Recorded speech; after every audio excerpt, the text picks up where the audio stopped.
Core banking system is the heart of the bank. State bank of India की कितनी branches है? 24,000 branches है. और एटीएम्स? ओके, सारे सारे एक दूसरे से कनेक्टेड है. And this interconnection is called as what? core banking system. Everything will budge through the core. Everything will go through the core. That's core banking system. क्यों बैंकिंग की सर्विस डिलीवरी इतनी अच्छी क्यों होगी? इंफॉर्मेशन टेक्नोलॉजी आने के कारण. और इंडिया को हम लोग ग्लोबल कंपनी को, ग्लोबल कंट्रीज के दूसरे बेटर कंट्रीज से एकदम पीछे नहीं रख सकते. जो हमारे साथ पाकिस्तान नेपाल हो जाएगा. नेपाल को तो हम कुछ बोल ही नहीं सकते आजकल, जाने दो. Then successive government focus to have financial conclusions. Okay, financial inclusion of all Indians. यानी पूरी जनधन योजना सिर्फ बीजेपी का नहीं, हर एक का सपना ही था. And growth of internet part, okay, penetration across the country. जैसे जैसे इंटरनेट बढ़ा वैसे वैसे इंडिया बेस्ट होते गया. Okay, then overview of banking services. The key features are, okay, सबसे बड़ा है कि वॉल्यूम बहुत ज्यादा है और नंबर ऑफ इंस्ट्रूमेंट्स भी बहुत ज्यादा है. और वाइड नेटवर्क के ब्रांचेस का. कितनी ब्रांचेस है एसबीआई की? लेटेस्ट जो आंकड़ा है वो 24,000 से भी ज्यादा है. और 24,000 जो फिगर है वो आप गूगल करोगे तो पता चलेगा. और वो भी आपको पता चलेगा कि that is as on December 2017. और हम लोग 2020-21 में जी रहे हैं. ठीक है, नाउ उससे भी ज्यादा ब्रांचेस जरूर होगी. बहुत ज्यादा पैसा इन्वॉल्व है तो फ्रॉड होने का भी चांस है. उसके बाद अगर हम लोग देखें तो various types of bank services are acceptance of deposit, granting of advances, remittances, collection. इन चार में से कौन सी चीज के लिए वो लोग नॉमिनल फी चार्ज कर लेते हैं? कलेक्शन. क्लियरिंग के लिए, क्लियरिंग के लिए अब कौन सी टेक्नोलॉजी आ चुकी है? ECS, electronic clearing system. ठीक है, LOC and guarantees, letters of credit and guarantee. पूरा मुझे यकीन है एलओसी पे क्वेश्चन आएगा, इस पे ध्यान रखना. And debit and credit card is not a big deal. वो किसान के लिए कौन से कार्ड लाए गवर्नमेंट ने? किसान केसीसी, किसान क्रेडिट कार्ड उन्होंने लाई है. ये आपके इंफॉर्मेशन में तो नहीं है लेकिन 1 लाख तक की क्रेडिट लिमिट है उसकी. ठीक है. ईसीबी का फुल फॉर्म बताओ. External commercial boring. जब आपको पैसा इंडिया के बाहर से लाना है तो आप ईसीबी का यूज कर सकते हो. Guys trust me on this, ये चैप्टर आपको पूरा बैंकर बनाने पे तुला हुआ है. ठीक है. आरटीजीएस एनईएफटी के प्रॉब्लम सॉल्व करने के लिए कौन सा मेथड आया? आईएमपीएस आया.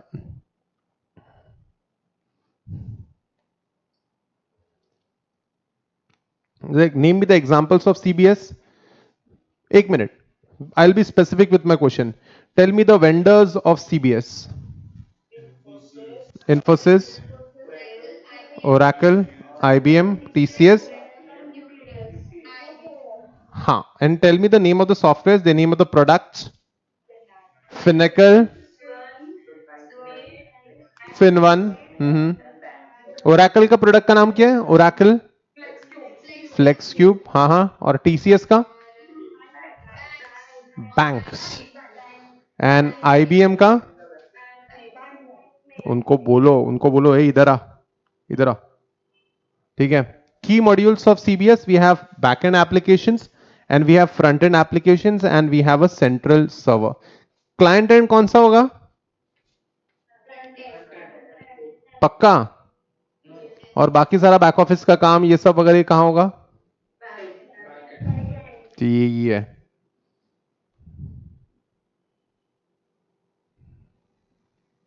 Some key aspects built into the architecture of CBS are information flow, customer centric, regulatory compliance and resource optimization. Guys, कहीं ना कहीं आप CBS को ERP की नजरों से जरूर देख सकते हो. इसलिए मैंने पहले आपको ERP पढ़ाया है, फाइनेंशियल एंड अकाउंटिंग. और उसके बाद क्योंकि सारी चीजें सेम है. Information of a customer is a regular resource, ध्यान रखना.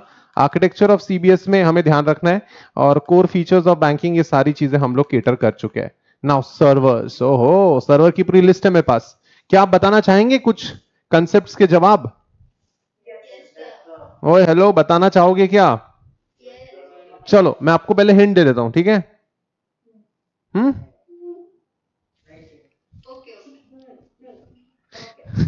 मैलवेयर से बचाना है.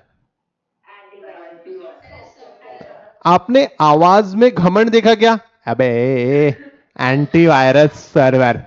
आप समझ रहे हो क्या? This is what I want, यानी ऐसा होना चाहिए। अब ये तो पपलू कंसेप्ट है, अच्छा सवाल पूछ जरा क्वालिटी वाला।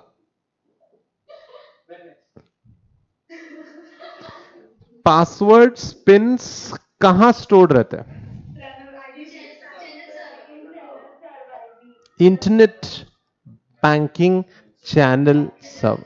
अगर आपके दिल में थोड़ा भी आया होगा पासवर्ड और पिन, पिन तो एटीएम में रहता, एटीएम चैनल सर्वर ही होएगा। अगर तुम्हारी क्लासेस अटेंड करने के बाद भी अगर तुम्हारे दिल में एटीएम चैनल सर्वर अगर दिल में आया होगा तो तुमने थोड़ा विश्राम कर लेना चाहिए। ठीक है, क्या एमसीक्यू के लिए एक अच्छा सवाल है? और क्या पिन कहां छुपा है उसमें एक नॉन लर्नेड स्टूडेंट हमेशा एटीएम चैनल सर्वर को ही चूज करेगा? The under knowledge will be revealed, the under knowledge will be revealed, that will not happen with my students. What say?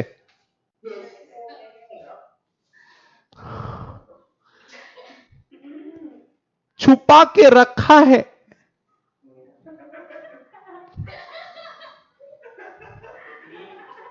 Password और पिन। पागल हो तुम लोग, छुपा के रखा है पासवर्ड और pin ATM banking channel, sorry internet banking channel server ने। अब मैंने यूजर आईडी पासवर्ड डाला है, इसको कंपेयर कौन करेगा कि सही है नहीं? Internet banking application server. ठीक है, positive balance file, paneer butter फकाला, पॉजिटिव बैलेंस फाइल ये कहां बनता है? कहां कहां बनता है? ATM channel server. पीबीएफ का बैलेंस जीरो है, पिछले एक महीने में पीबीएफ में बैलेंस आया ही नहीं, इसका क्या मतलब है? इसका मतलब ये था कि सेंट्रल डेटाबेस कभी बिजी था ही नहीं। आप समझ रहे हो guys? This is conceptual clarity. बनाने दो उनको केस स्टडी, क्या बोलते हैं? हाँ बोलते। ठीक है, बनाना दो उनको केस स्टडी, उनको बोल बना, इधर आ इधर आ इधर आ, देखो जो पूछना है। स्टोर कहां होगा डेटा? स्टोर कहां होगा data?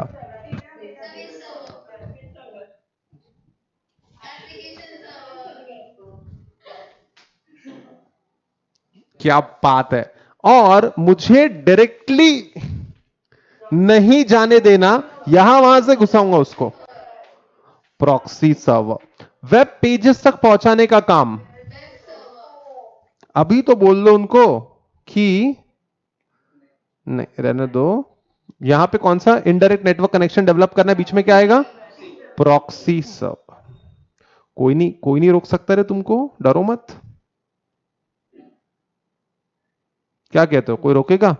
Implementation of CBS, raise your hands, you not fucking leaking, sorry you not leaking the answer.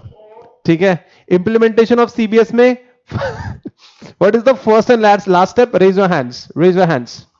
No one leaks the answer, raise your hands. Khushi, Sanchi, Deepika, करण, रुफैजा, वैदही, अरे जोएल, जोएल दिखाई नहीं दे रहा। वो तो सबको आना चाहिए, तो इजी है। The first step is planning and the last step is, सबसे आखिरी में हम आएंगे डिश क्या हो करने, याद है क्या? ठीक है, प्लानिंग, अप्रूवल, ठीक है, उसके बाद सिलेक्शन के बाद डिजाइनिंग। डिजाइनिंग जरूरी है क्या? डिजाइनिंग में सिर्फ डिजाइनिंग ही आएगा या और भी कुछ आएगा? हाँ, या तो डिजाइन और डेवलप खुद करो, या तो क्या कर लो? प्रोक्योर कर लो। ठीक है ठीक है, प्रोक्योर यानी क्या? What do you mean by procure? Testing, implementation, maintenance, support, update and आखिर में हम आएंगे फैजल, सबका बदला लेगा तेरा फैजल। हर एक स्टेप को ऑडिट करते रहेगा। क्या मैं क्या कहता हूं, हर एक स्टेप पे भी ऑडिट होना चाहिए क्या? क्या कहते हो? उसको कहते हैं कॉन्करेंट ऑडिट। सर ये तो आपने कभी पढ़ा है नहीं। मैनेजेरियल कंट्रोल्स के अंदर अगर आप देखोगे तो आपको ये पॉइंट मिल जाएगा। एप्लीकेशन कंट्रोल्स पढ़ा था हमने on the base of audit, application controls and managerial controls, है क्या ऐसा सिलेबस में? ठीक है, तो आपको जरूर मिलेगा। डरना नहीं, डरना नहीं, ये तरीके आपको बुरा फील कराने के तरीके नहीं है, आपकी याददाश्त बढ़ाने के तरीके। ये बुरा तो हमको फील होते ही रहता है, घर वाले हैं उसके लिए, आपकी जरूरत नहीं है सर हमको। ठीक है, हम चाहते हैं कि हमारा जो इंफॉर्मेशन सिस्टम है प्रोटेक्टेड रहे, हम चाहते हैं हमारा information system should be well protected. तो उसके लिए हमें कंट्रोल्स लगाने हैं। तो control should be adequate. Give me another word. Control should be adequate, control should be relevant, याद है? Adequate, relevant. ठीक है, रेलेवेंट के लिए दूसरा वर्ड है, रेलेवेंट ये उंगली में हटा देता हूं, इसके लिए दूसरा वर्ड लाते हैं एप्रोप्रिएट। Adequate and appropriate. और एज एन ऑडिटर हमारा काम है to check whether controls exist and whether they are efficient, नहीं इफेक्टिव। तुमको कितना भी एसएम में पढ़ाया हो ना मैंने, एफिशिएंसी और इफेक्टिवनेस अलग अलग होता है, फिर भी तुम लोग efficiency is doing something fast, effectiveness is doing something correct, there's a difference। हम लोग efficiency से हमारी क्लासेस कंडक्ट कर रहे हैं, ट्रू और फॉल्स? क्या हम लोग हमारी क्लास में टाइम वेस्ट करते हैं? इतनो सा भी नहीं। ठीक है, हम लोग हमारी क्लासेस एफिशिएंटली कंडक्ट कर रहे हैं, लेकिन क्या हमारी क्लासेस इफेक्टिव है? रिजल्ट में पता चलेगा इफेक्टिवनेस। सर 92 मार्क्स मिले सर, ये एसएसएम में रुला दिया तूने, तब पता चलेगा कि क्लास इफेक्टिव है। सर ने सही समय पे कंप्लीट भी कर दी और क्लास ने हमें रिजल्ट भी दिया, कामयाब भी बनाया हमको, तो आपकी क्लास इफेक्टिव भी थी। समझे डिफरेंस है दोनों में? तो एज एन ऑडिटर हमारा काम है, लेकिन पहला काम है एज एन ऑडिटर हमारा चेक करना कि इंफॉर्मेशन सिस्टम के लिए अनाप शनाप कंट्रोल्स देने से पहले क्या तुम्हारे पास इंफॉर्मेशन सिस्टम सिक्योरिटी के लिए इंफॉर्मेशन सिस्टम सिक्योरिटी की सिक्योरिटी पॉलिसी है क्या? क्या है तुम्हारे पास? और अगर है तुम्हारे पास तो they should fulfil which objectives? Siya तो ऐसा लिखना ना, सिया कुछ भी जिसका कोई नहीं होता उसका सिया होता है। तुम्हारे बच्ची का तुम्हारे पहले बच्ची का नाम सिया ही होगा। Confidentiality, integrity and availability. Confidentiality का definition unauthorised disclosure, integrity unauthorised modification, availability unauthorised. हाँ, और एक सर्टिफिकेशन ले लो यार, एक सर्टिफिकेशन ले लो, सीबीएस है ना तुम्हारे पास, सिक्योरिटी का ISO 27001, ये तो तुम ले ही लो। ठीक है गाइस, इंफॉर्मेशन सिस्टम सिक्योरिटी के लिए आपको पहले इंफॉर्मेशन सिक्योरिटी पॉलिसी बनानी पड़ेगी, यूजर सिक्योरिटी एडमिनिस्ट्रेशन डेवलप करना पड़ेगा, एप्लीकेशन सिक्योरिटी के लिए सारे रेलेवेंट एप्लीकेशन कंट्रोल्स लाओ, database has to be secured, क्योंकि सर्वर बंद, भारत बंद, डेटाबेस अगर लीक हो गया सबको इंफॉर्मेशन मिल जाएगी। देन यानी डेटाबेस एक खुली तिजोरी के जैसा होता है, अगर खुल गई तो गायब हो जाएगी। Then operating system security, network security and physical security. एक minute, physical security please refer chapter number 1 controls, network security please refer chapter number 1 communication controls, operating system security please refer chapter number 1 logical access controls, database security please refer application controls. पूरी चीजें detail में दी है, हाँ या ना? ये तो सिर्फ ऐसा हम लोग अक्षत डाल रहे हैं बस, और कुछ नहीं। क्यों अक्षत? ठीक है, ये तो हमको एकदम डिटेल में पढ़ना ही नहीं है, बस ये ऐसे ऐसे पढ़ना है। क्यों? ऑलरेडी डिटेल में पढ़ चुके हैं। सिक्योरिटी पॉलिसी होनी ही चाहिए। Information user app secures done physically, that is all about information security. Okay, and then we had a discussion about the regulatory compliances, and we have to follow a particular organization structure which will help us to do it। and banking पे technology का काफी impact पड़ा है। कौन से areas में banking का impact हुआ है? बिजनेस प्रोसेस चेंज हो गई है। पहले लोग एटीएम अगर कंसेप्ट नहीं था तो बैंक जाते थे पैसे विड्रॉ करने, क्या वो प्रोसेस ही खत्म हो गया? क्या बैंक पे अब नंबर ऑफ लोग कम जाते हैं? Think of it. उसके बाद पॉलिसी और प्रोसीजर्स आ गई, उसके बाद रेगुलेटरी रिक्वायरमेंट्स भी बढ़ गई। टेल मी, कौन से बैंकिंग में अब कौन से एक्ट एप्लीकेबल होने लग गए बैंकिंग में? मनी लॉन्ड्रिंग, हाँ, laundry, laundry, very good. Prevention of money laundering, banking regulations act 1949, negotiable instruments act, RBI and IT act. ये सारी चीजें अब आगे जो पहले नहीं थी. और उसके बाद मेडिकल रिकॉर्ड हिस्ट्री, तुमको छोटा मोटा तुम्हारा बैलेंस शीट ये सब डिस्क्लोज नहीं कर सकते. मेरा एड्रेस, मेरी सेक्सुअलिटी, ऐसा कुछ भी कोई बताएगा नहीं मेरे बारे में. क्यों? ये क्या है? ये सब sensitive, okay, personal data information. And अगर मेरा डेटा कलेक्ट करना है तुमको तो कंसेंट लो. कौन सा रूल कहता है? और अगर मेरा डेटा आपको यूज करना है, डिस्क्लोज करना है तो उनको बोलो, उनको बोल रहे. ठीक है. एंड देन प्राइवेसी पॉलिसी, ये सारी चीजें हमने कर ली थी. बैंकिंग रेगुलेशन एक्ट पूरी तरह आरबीआई को परमिशन देता है कि लोगों के बेस्ट इंटरेस्ट में डिसीजन ले सके. और आरबीआई अब बैंकिंग रेगुलेशन एक्ट कोऑपरेटिव्स को भी और ऑफ कोर्स पब्लिक बैंक्स को भी इक्वली एप्लीकेबल है. नेगोशिएबल इंस्ट्रूमेंट में उन्होंने सिर्फ ये कहा है कि ट्रंकेटेड चेक भी अब नेगोशिएबल इंस्ट्रूमेंट के एम्बिट के अंदर आता है. ई चेक भी नेगोशिएबल इंस्ट्रूमेंट के एम्बिट में आता है. Okay. And I guess that's that. Digital signature मैंने आपको बताया था. उसके बाद डिजिटल सिग्नेचर के बाद मैंने आपको असिमेट्रिक क्रिप्टो सिस्टम सिखाया था. याद है क्या तुमको? ये कौन सी की है? प्राइवेट की. वो कौन सी की है? दोनों की सेम होती है क्या? Had they been same, they would have been called symmetric crypto system.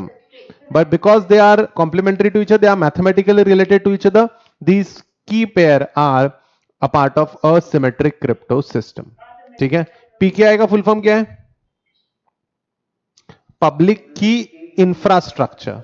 यानी अगर कभी जरूरत पड़ी कहीं पढ़ने मिले तो डरना नहीं, इसलिए बता रहा हूं. हाँ, tell me the functions of RBI.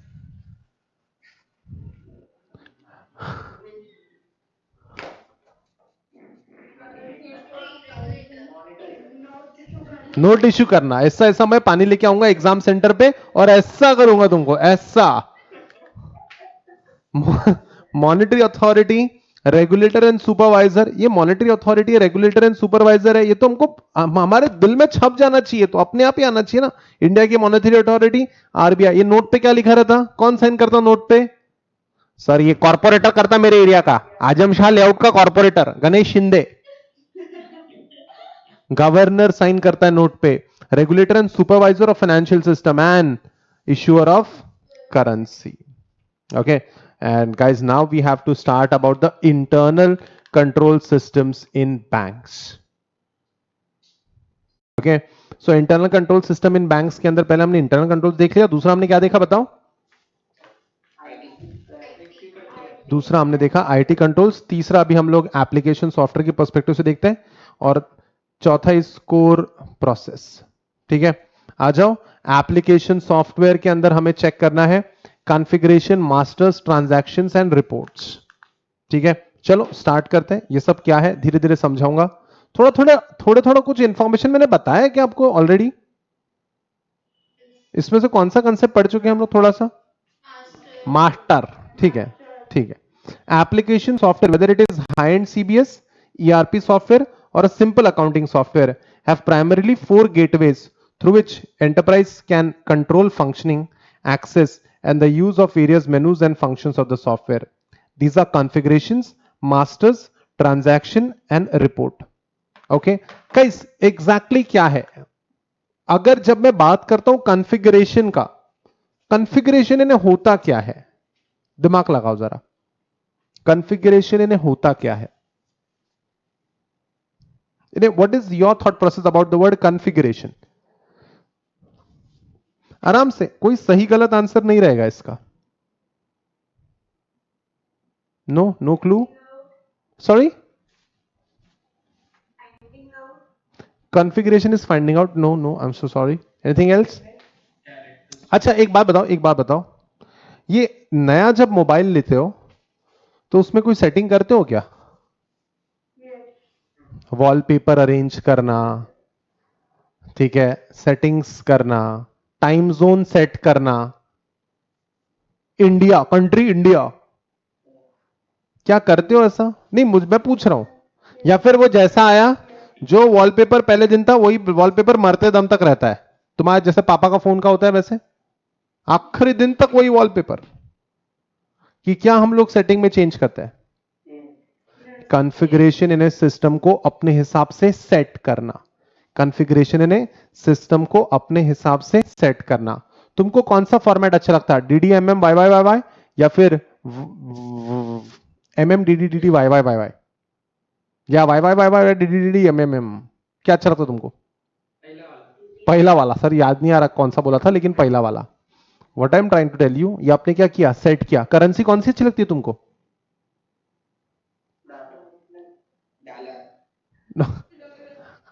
अपने देश के हिसाब से बोलो। बड़े न्यूयॉर्क वाले बन रहे हो, न्यूयॉर्क न्यूयॉर्क, हाँ ओके। गाइस कॉन्फ़िगरेशन इन सिस्टम को अपने हिसाब से डिफाइन करना, जो चीजें चाहिए वो डिफाइन करो या फिर क्रिएट करो।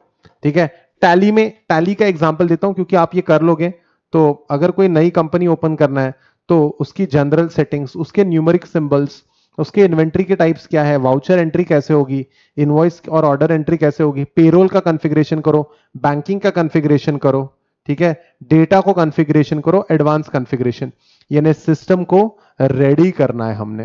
Configuration, some examples of configuration in the context of CBSR. पहला, defining access rules from various devices and terminals. क्या हर डिवाइस का एक्सेस होगा? जैसे, ठीक है, जैसे जो लेक्चर्स है हमारे, क्या हम कंट्रोल कर सकते हैं कि लैपटॉप से देखा जाए या सिर्फ मोबाइल फोन से? क्या हम लोग कंट्रोल, कॉन्फ़िगरेशन का पार्ट है। एक्सेस के रूल्स डिफाइन करो, ठीक है। Then creation of user types. Sir user के क्या टाइप्स रहते हैं? सर यूजर के टाइप्स है ना हमारे पास, बताओ। हमारे पास सर पूरा ऑर्गेनाइजेशन स्ट्रक्चर है, इस लेवल के लोगों को कितना एक्सेस मिलेगा, इस लेवल के लोगों को कितना एक्सेस और टॉप मैनेजमेंट को कौन सा एक्सेस मिलेगा। ये सब कुछ डिफाइन करने के लिए पहले हमें यूजर टाइप्स डिफाइन करने पड़ेंगे। एक बार हमने यूजर टाइप्स डिफाइन कर लिए तो हमारे लिए क्या आसान हो जाएगा? हाँ, आरबीएसी आसान हो जाएगा। Then creation of customer type. वो कस्टमर का क्या टाइप होता है? 7 स्टार, 5 स्टार, याद आ रहा है क्या कुछ? 3 स्टार, या फिर यानी डिपेंड, या फिर corporate client, retail client, customer type. Then deposit type. Deposit के भी टाइप रहते हैं क्या? Recurring deposit, fix deposit, flexi deposit. And year end process. Year end का क्या है? ईयर एंड का क्या प्रोसेस है? ईयर एंड कर दो खत्म, साल खत्म, ईयर खत्म। सर नहीं, ईयर एंड का भी प्रोसेस रहेगा। पहले तो ईयर एंड होता कब है? कब होता है इंडियन बैंक्स का ईयर एंड? और जर्मनी में? What knowledge man, impeccable knowledge, where do you get it from? Amazing. User access and then privileges, configuration and its management, and the last one is password management. Okay, so guys, bank क्या password management outsource करती होगी? क्या लगता है तुमको? Sir password management कहां outsource होता है? ओए hello, cloud computing, other models, दो चीजें सिखाई है मैंने, कौन सी? Identity as a service and security as a service. तो क्या हम लोग पासवर्ड मैनेजमेंट आउटसोर्स करेंगे बैंकिंग में? बैंकिंग में कम से कम आउटसोर्स करो तुम लोग। बैंकिंग में तुमको सिखाया था मैंने, क्लाउड कंप्यूटिंग भी यूज नहीं करते वो लोग, देखा तुमने? खुद कॉन्फ़िगर करेंगे पासवर्ड को भी, किसी और के हवाले नहीं करेंगे, खुद करना पड़ेगा ये। ओके, कॉन्फ़िगरेशन समझा है? कॉन्फ़िगरेशन इन्हें लिख दो वहां पे, डिफाइन और creation of something, that's configuration.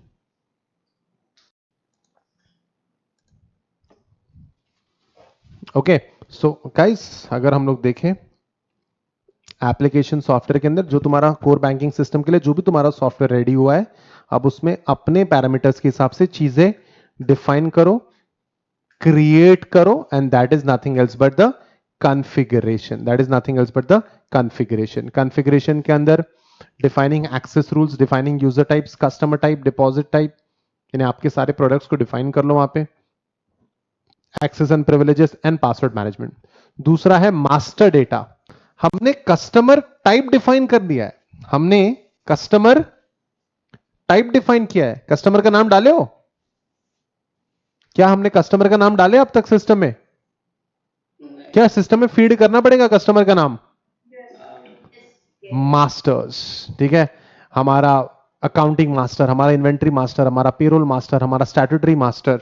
नहीं नहीं, ये तो सिखाया नहीं आपने, देख लेते हैं। Some examples of master in the context of CBSR. Customer master, customer master में customer type, details, address, PAN, ये सारी डिटेल्स हमें लगेगी क्या? डेफिनेटली ये सारी चीजें हमें लगेगी। देन एक बात बताओ, कस्टमर का एड्रेस थोड़ी ना रहता बैंक के पास। नहीं, मैं तो कभी देखा ही नहीं बैंक वगैरह। बाबा तुम तो सिटी बैंक के कस्टमर हो, तुम बताओ, ठीक है। क्या उनके पास, यानी बैंक अकाउंट ओपन करना है, कौन से डॉक्यूमेंट मांगते हैं? तुम्हारा फोटो ले आओ, तुम्हारा आधार का जेरॉक्स, पैन का जेरॉक्स। क्या मांगते हैं ऐसा वो लोग? एकदम एकदम सड़ा मुंह बना के कहते हैं, ठीक है ये फॉर्म भरो, फोटो चिपकाओ, पैन का जेरॉक्स, आधार का जेरॉक्स। Customer type. फिर वो लेडी जिसने आपको इतनी सुशीलता से बोला है क्या क्या डॉक्यूमेंट्स, आप कहते हो मैडम मैं आपके लिए ले आया हूं ये सब, ये लो, ठीक है, ये लो दहेज, सॉरी अकाउंट की डिटेल्स। अब फिर वो मैडम डेटा एंट्री करेगी। कस्टमर का मास्टर। क्या एम्प्लॉय का भी ऐसी मास्टर बनना चाहिए? Employee name, ID, designation. ये एम्प्लॉय का डेजिग्नेशन बताने की क्या जरूरत है, कौन से लेवल का है, बेचारा गरीब आदमी, उसको क्या जरूरत है? उसकी ऑक्स नहीं, उसी के बेसिस पे फिर हम लोग आरबीए से डिफाइन, अच्छा इस लेवल का है ना तू, तेरा एक्सेस डिफाइन है, इसके ऊपर तेरे को एक्सेस नहीं मिल सकता, नहीं देंगे हम access. Okay, ID, designation, level, joining details, salary and leave employee master में आएगा। And income master, tax rates applicable, slabs होता है बोल रहा है, टैक्सेशन में स्लैब्स होती है, फ्रीक्वेंसी ऑफ टीडीएस एटसेट्रा। ये सारी चीजें आपके मास्टर में आपको एंटर करनी पड़ेगी। configuration, defining everything, again creating everything if you don't have, then masters, जो भी आपका परमानेंट डेटा है वो सिस्टम में फीड करो। उसके बाद अगर मैंने बैंक के साथ ट्रांजैक्शन किया है कुछ, ठीक है, मैंने बैंक के साथ कोई ट्रांजैक्शन किया है, तो क्या ट्रांजैक्शन की डिटेल भी सिस्टम में एंट्री होनी चाहिए? Certainly. Some of the examples of transaction in the context of CBS software are given here. पहला, deposit transactions, opening of account, deposits, withdrawals, interest computation, etc. Advanced transactions, advances transaction. एक minute, what is the difference between deposit transaction and advances transaction? Deposit बंदा पैसे bank में दे रहा है, और advances transaction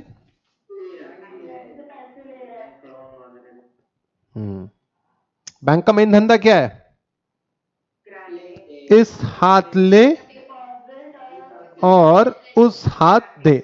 हमारे पास बहुत पैसे है, तुमको लोन चाहिए, तो ग्रांटिंग ऑफ एडवांसेस, ठीक है। तो they are using sophisticated language, एकदम लोन बोला तो डर जाते लोग, इसलिए they are using the word, कौन सा वर्ड यूज कर रहे हैं? Advances transactions. Opening of account, deposit, withdrawal, transfers, closure etcetera. ये क्लोजर क्या रहता है? What is closure? मैंने बैंक से 50 लाख रुपए का लोन लिया था, जिस दिन मैंने आखिरी पैसा पे कर दिया उस दिन मेरा एडवांस का ट्रांजैक्शन, लोन का ट्रांजैक्शन, लोन का अकाउंट क्लोज हो जाएगा। उसके बाद ECS transaction. What is ECS रे? Electronic clearing system. Entry, upload, authorise, approve and update. ये अकाउंट से पैसे कट जाते हैं क्या ईसीएस में? फुल फॉर्म क्या ईसीएस का? System, electronic clearing system. And general ledger, expense account, interest computation update, charges update etcetera. ये इंटरेस्ट कंप्यूटेशन अपडेट, अपडेट की क्या जरूरत है? एक बार जो इंटरेस्ट लग गया लग गया, क्या कहते हो? एक बार जो इंटरेस्ट लग गया लग गया, क्या कहते हो? नहीं, बट इंटरेस्ट का रेट तो चेंज नहीं होगा ना।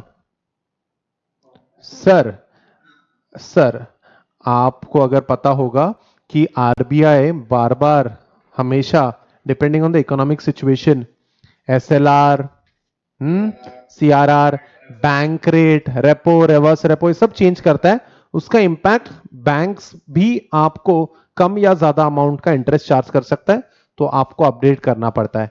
लेकिन बैंकिंग सिस्टम में आरबीआई का तो कोई रोल ही नहीं है या नहीं? आरबीआई की क्यों सुनूंगा? हमारी बैंक है सुवर्ण सहकारी नागरिक बैंक मानेवाड़ा, क्यों सुने हम आरबीआई की?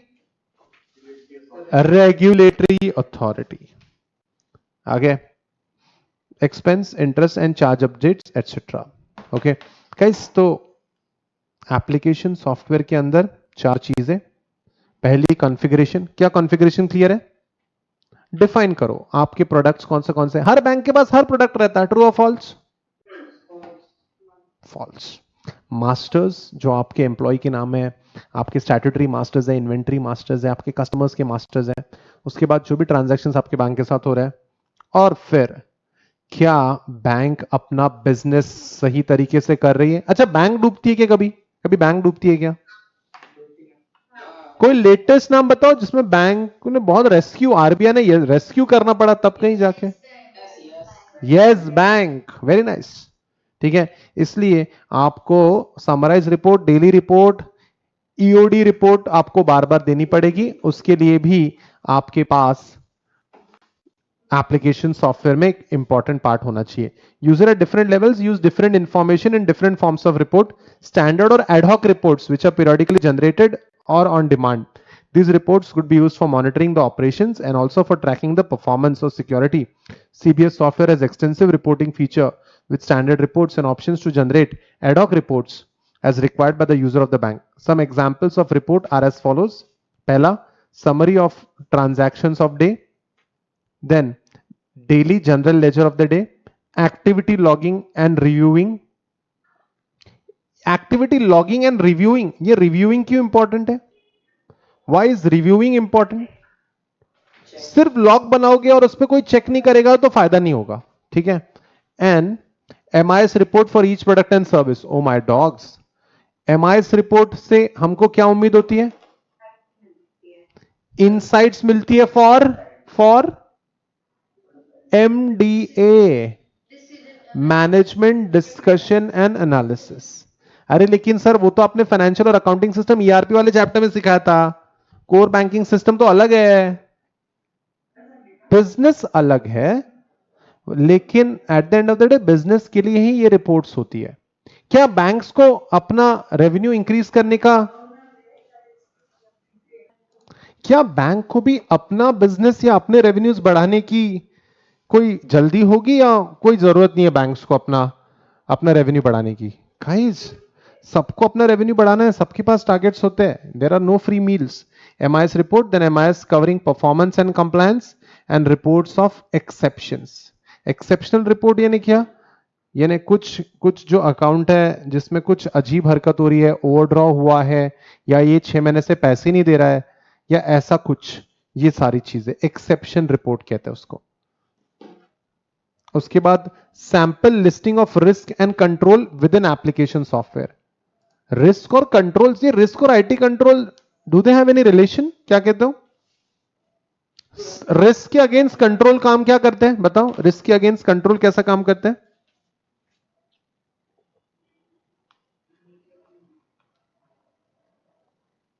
अगर रिस्क है और मैं कंट्रोल अप्लाई कर रहा हूं तो मैं कौन सी स्ट्रेटेजी अडॉप्ट कर रहा हूं? ओए टीम्स आंसर लर्नोगे तुमको, लेकिन उसको यूज नहीं करते आ रहा। रिस्क है और अगर मैं कंट्रोल्स लगा रहा हूं, इसका मतलब मैं रिस्क को क्या कर रहा हूं? मिटिगेट, एलिमिनेट नहीं, एलिमिनेट करने के लिए दूसरा कंसेप्ट है। हाँ, मिटिगेट इज द आंसर। चलो देखते हैं। मेरी आपसे गुजारिश है कि कृपया आज आप रिस्क मैनेजमेंट में टीम्स आंसर अच्छे से पढ़िए। Now sample list of risk and controls. Risk: interest may be incorrectly computed leading to incorrect recording of income and expenditure. IT control: interest is automatically correctly computed, digits are rounded off appropriately, interest is accurately accrued. ये आपको verify करना है।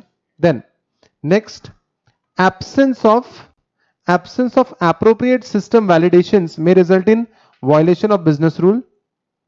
System validations have been implemented to restrict setup of duplicate customer master record.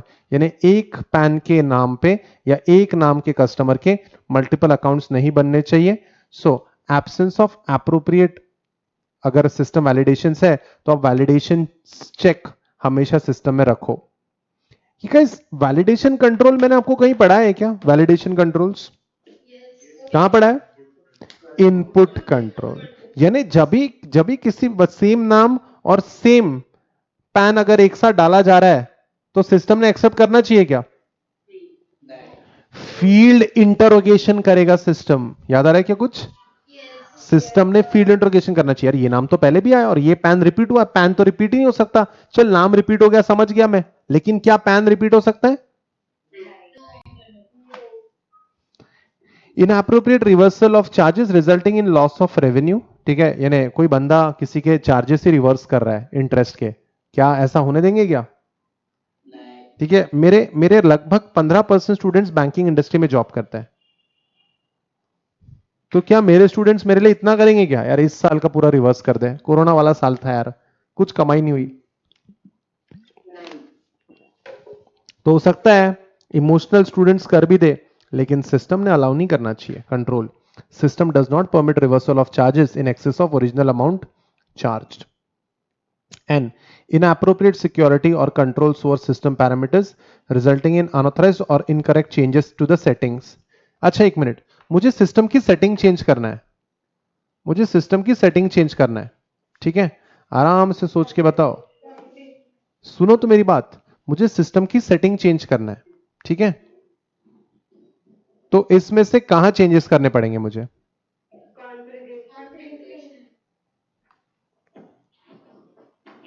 अगर मैं configuration में changes करता हूं तो ही मैं सिस्टम की सेटिंग्स में चेंजेस कर सकता हूं. और सिस्टम की सेटिंग में मैंने चेंज किया तो मैं काफी सारी चीजें बदल सकता हूं. Should I be allowed to do it? Not at all, कोई चांस नहीं. Access to changes made to the configuration, वहां अच्छा वहीं से पढ़ के बताया तुमने है ना? दिमाग लगाया ना? दिमाग लगाया? हाँ बोलो. Access to changes made to the configuration parameter setting is restricted to authorized user and require authorization verification from another user. यानी एक बंदा चेंज करेगा तो दूसरे यूजर ने उसको वेरीफाई करना चाहिए. ये क्या है? कौन सा कंसेप्ट है ये? Maker and checker, cross check हमेशा होना चाहिए. And the last one, incorrect classification and provisioning for NPA. What is NPA? Non performing asset. ऐसे लोन जो डूबित है, जिससे पैसे नहीं बन रहे, नॉन परफॉर्मिंग है वो. Resulting financial misstatement. Configuration, customization exists in application to perform NPA classification as per relevant RBI guidelines. तो RBI अगर गाइडलाइन बनाता है तो ही हम लोग लोन्स को एनपीए से बाहर निकालेंगे, एनपीए में डालेंगे. आरबीआई बार बार बताता है कि आपका जितना परसेंट आउटस्टैंडिंग है उसके हिसाब से आप डिसाइड कर सकते हो. Okay, so these are the risks and these are the relevant IT controls. Most of them we have already covered. So internal control system in banks में we are done with internal controls in banks. जो सबसे पहला control था that was internal controls in bank.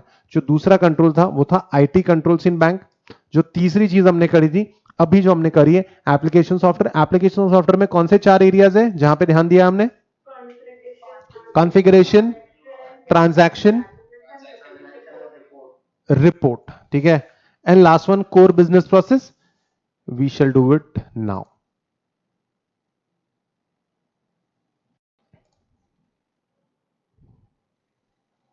Okay, so guys internal control system में internal controls in banks done, in IT control in banks done. Application software के अंदर configuration, क्या क्या configuration और कौन से एरियाज कवर किया हमने? मास्टर्स, ट्रांजैक्शन एंड रिपोर्ट, ये सारी चीजें हमने केटर कर लिया. अब कोर बिजनेस प्रोसेस, आराम से सोच के बताओ बैंक के कोर बिजनेस प्रोसेसेस क्या क्या है? हर बैंक के कोर बिजनेस प्रोसेस है लोगों के लिए कासा, कासा करके देना, कासा, कासा करके देना यानी करंट अकाउंट और सेविंग अकाउंट ओपन करके देना. लेकिन हम लोग अबे कासा, कासा पढ़ा क्या तूने? Relax. Current account and saving account एकदम डरा देते कुछ लोग. उसके बाद क्रेडिट कार्ड बेचना, उसके बाद ट्रेजरी से रिलेटेड सारी information, mortgages and loan. What are mortgages? क्या है रे? Collateral. Mortgages are nothing else but collateral.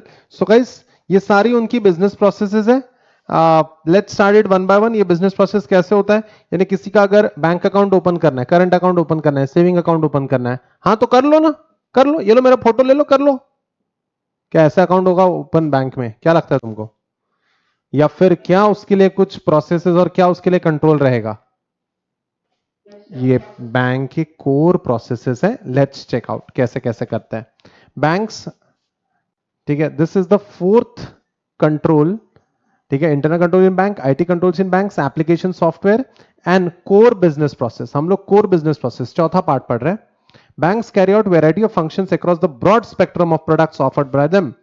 Some of the key products that are provided by most commercial banks are. सबसे पहला इसमें कासा। कासा यानी क्या? Current account, saving account. जो businesses होते हैं जनरली करंट अकाउंट ओपन करते हैं क्योंकि उनको पैसे का रोज लेना देना होता है। सेविंग अकाउंट में पैसों की बहुत भारी मात्रा में जरूरत रोज नहीं पड़ती, तो वो लोग सेविंग अकाउंट, यानी आम इंसान जो बिजनेस नहीं करता, जो सिर्फ जॉब करता है, सेविंग अकाउंट ओपन करता है। और जो बिजनेस अकाउंट्स होते हैं मोस्टली वो करंट अकाउंट ओपन किए जाते हैं। तो अब हमको बैंक अकाउंट ओपन करना है। अब हमको बैंक अकाउंट ओपन करना है तो कैसे करें बैंक अकाउंट ओपन? चले गए बैंक, जाना पड़ेगा कि नहीं जाना पड़ेगा? आपको बैंक जाना पड़ सकता है और फिर एक एप्लीकेशन फॉर्म भरना पड़ेगा, या फिर कोई दूसरा अल्टरनेटिव है बैंक अकाउंट ओपन करने का? आप ऑनलाइन भी कर सकते हो, आप ऑनलाइन भी अप्लाई कर सकते हो। So guys let's check it out. Bank account open करना है तो क्या करना पड़ेगा? Business process flow for current and saving account. Current and saving account यानी क्या रे? CASA. Process flow for CASA facility. Guys अब मैं आपको बताना चाहूंगा कि ये बहुत ही सिंपल है, लेकिन थोड़ा सा हम लोग डर जाते हैं यार, नई चीज है, कासा है कासा। कोई कासा नहीं है, कोई डिफिकल्ट नहीं है। Let's check it out. Either the customer approaches the relationship manager to apply for CASA. ये रिलेशनशिप मैनेजर कौन होता है रे? नहीं नहीं, ये कस्टमर रिलेशनशिप मैनेजमेंट का पार्ट है, लेकिन वो बंदा कौन है जो आपकी सारी रिक्वायरमेंट सुनेगा बैंक में? Good morning sir, morning ma'am, how can I help you? ठीक है, तो मेरे को यहाँ पे वेल्थ मैनेजमेंट अकाउंट ओपन करना है, ये लो 10 लाख का चेक। जो आपसे ये सारा डिस्कशन करना है वो है आपका relationship manager. Relationship manager to apply for CASA facility और will apply the same through internet banking. आप या तो उसके पास जाके फॉर्म भर सकते हो हैंड रिटन, लेकिन आप अगर पेपर वर्क बचाना चाहते हो तो you can apply online as well. So the customer approaches the relationship manager to apply for CASA और थ्रू इंटरनेट बैंकिंग। फिर उसके बाद बैंक चार्जेस वगैरह पूछेंगे। The charges rates for the facility are provided by relationship manager on the basis of request made by the customer. Once the potential customer agrees for availing the facility. Potential customer है, अब तक हमारा customer बना नहीं हो। Once the potential customer agrees for availing the facility, the relationship manager request for relevant documents, that is KYC. Oh my God, what is KYC रे? Know your customer. मेरे बारे में जानना क्यों है तुमको?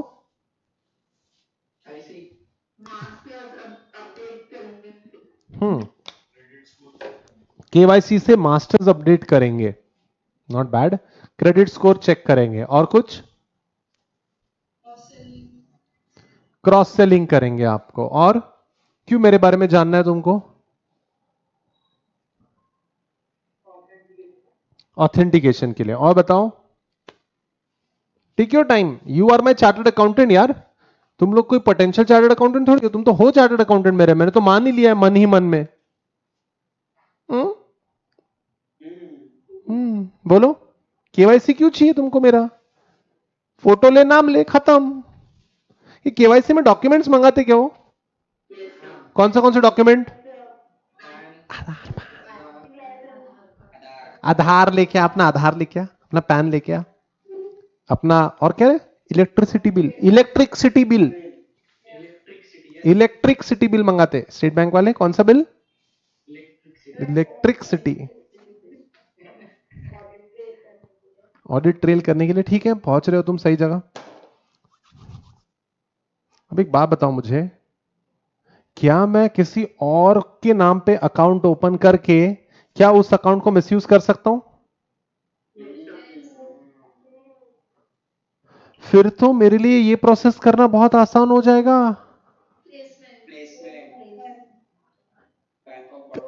अलग अलग के नाम के लोगों के मैं बैंक अकाउंट ओपन करवा लूंगा, जिसको चलाऊंगा कौन?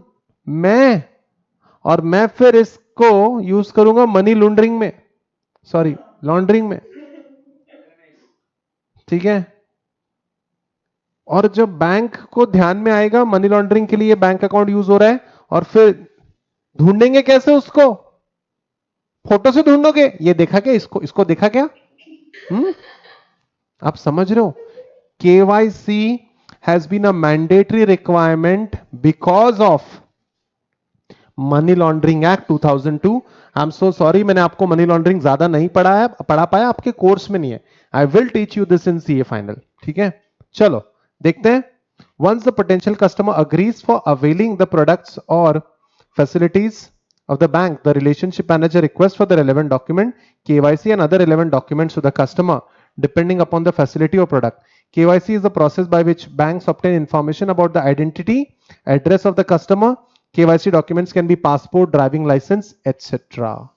तो know your customer is the requirement of money laundering act. हाँ, बैंकिंग रेगुलेशन एक्ट इतने स्ट्रिक्ट नहीं है। इतने तो फर्जी अकाउंट ओपन किए लोगों ने, बाप रे।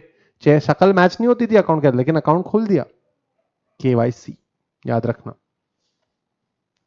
उसके बाद ये ओडी क्या होता है? ओडी क्या होता है? OD overdraft. ये नहीं, क्या ओवरड्राफ्ट नहीं, क्या होता है? मुझे मेरा अकाउंट स्वीक है, बताओगे क्या मेरे को? अकाउंट में पैसे नहीं है, फिर भी आपको आपका चेक, हाँ एक सर्टेन लिमिट तक। तो आपको ओवरड्राफ्ट कितना देना चाहिए? हमारे पाटिल साहब को ओवरड्राफ्ट कितना देना चाहिए?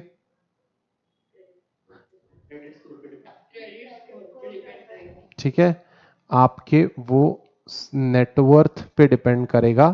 थर्ड पॉइंट देखो, the documents receive from the customer are handed over to the credit team, risk team for sanctioning the facilities और limits of the customer, for sanctioning the, कितना लिमिट तक ओवरड्राफ्ट देना है? दे दो 1 करोड़ रुपए, ऐसा होता है क्या? क्या करेगा अगर उसका नेटवर्थ उतना है ही नहीं? क्या करेगा वो? मेरे पास पैसे नहीं है, क्या करना है कर लो। सॉरी, ऐसा नहीं कहना था मुझे। अब मेरे पास पैसे ही नहीं है, अब तुमको जो, मैं नहीं दे सकता भाई पैसे, मेरा कोलैटरल भेज दो आप, मैं कुछ नहीं कर सकता। गाइस, ऐसे बंदे को उतना पैसा ही मत दो जिसको उसको वापस करने की ताकत ना हो। अच्छा, मैं किसी भी बंदे का कैसे करूंगा पैसा, कैसे चेक करूंगा कि क्रेडिट वर्दीनेस है या नहीं? क्या चेक करूं उसका? सिबिल, ठीक है। Credit information bureau India limited, ठीक है। आपका अगर 750 टू 800 के बीच में अगर सिबिल स्कोर है तो आपका क्रेडिट स्कोर काफी अच्छा है। What is the upper limit of CIBIL score?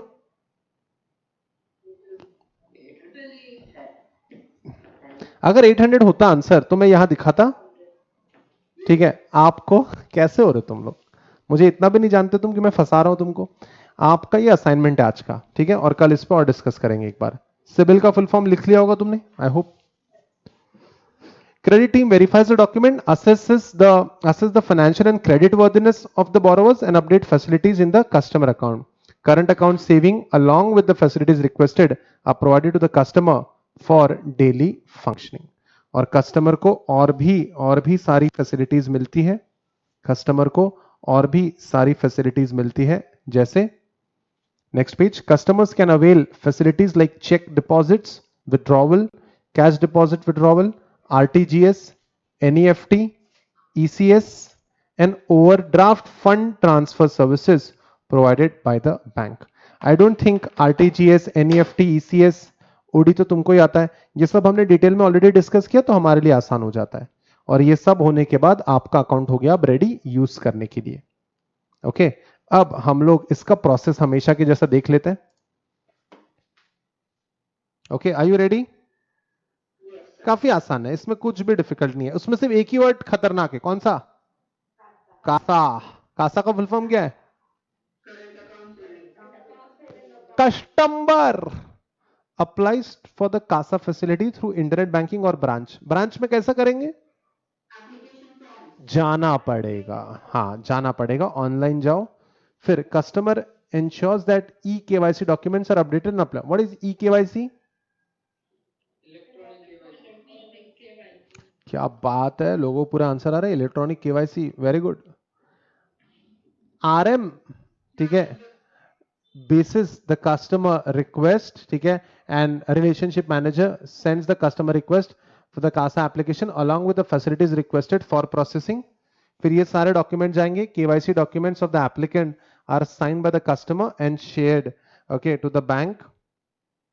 Then ये सब ब्रांच लेवल पे हो रहा है। Relationship manager basis for the customer request proceeds the CASA application after KYC, ठीक है, यानी केवाईसी के सारे डॉक्यूमेंट्स दे देने के बाद ये सारी प्रोसेस होगी, आपका सारा डॉक्यूमेंटेशन चेक होगा। ओके, अब वापस हम जाएंगे कहां? रिस्क टीम के पास। ये रिस्क टीम के पास क्यों जाएगा? रिस्क टीम के पास जाने की क्या जरूरत है? एक तो वेरीफाई करेंगे कि जेन्युइन है या नहीं, एड्रेस वगैरह भी चेक करने की जरूरत पड़ी तो कर सकते हैं, बैकग्राउंड चेक करेंगे बंदे का, ठीक है। Risk team assesses the customer's background and credibility and allots the limit and facilities. Limit है कौन सा limit? Overdraft limit. Overdraft OD OD कितने तक मिलेगी, किस पे डिपेंड करेगा? सिबिल। डिसीजन लेना है कि क्या हमें इस बंदे को ओडी देना है या नहीं देना है, अप्रूव होंगे या रिजेक्ट होगा, ठीक है। कौन सा सिंबल है ये, देखो तो ये कौन सा सिंबल है? इस सिंबल को क्या बोलेंगे? पत्तों में क्या कहते हैं इसको? पत्तों में, एक मिनट, कार्ड्स कभी खेले हो? रमी, और क्या क्या रहता है यार उसमें, ब्लफ, सत्ती लगाना खेले हो? कार्ड में स्पेड होता है, हार्ट होता है,